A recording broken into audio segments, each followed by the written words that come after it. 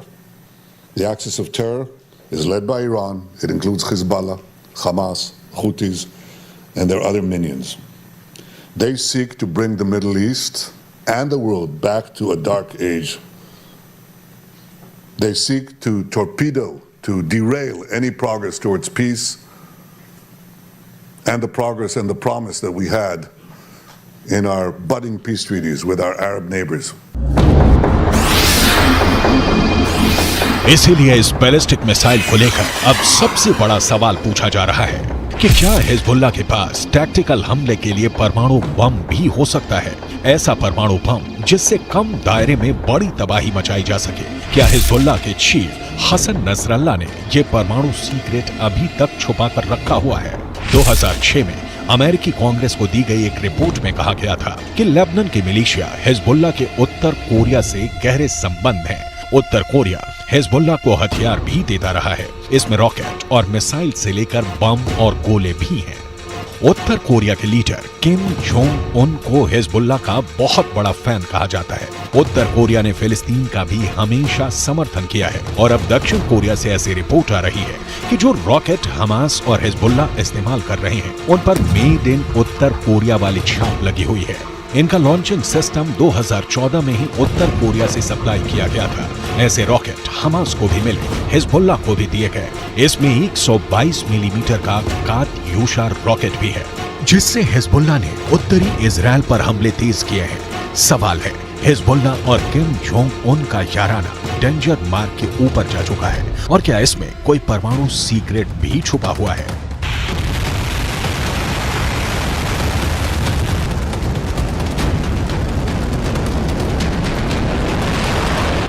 फिलहाल इजराइल पर anti tank हमलों ने हिजबुल्लाह के इरादों को खतरनाक रूप दे दिया है। इजराइल हिजबुल्लाह के हथियारों को लेकर डरा हुआ है क्योंकि उसने अब तक जो एक्शन दिखाया है उसमें इजराइल की कई बड़ी पोस्ट के चीथड़े उड़ चुके हैं। हिजबुल्लाह ने 3 तरह की एंटी टैंक गाइडेड मिसाइलें इस्तेमाल की। ये है कॉर्नेट, इसकी रेंज 5 किलोमीटर तक है। ये रूस की मिसाइल है, लेकिन अब ईरान इसका देसी वर्जन देहलाविया तैयार कर चुका है और ऐसी बहुत सी मिसाइल अब हिजबुल्लाह के पास हैं।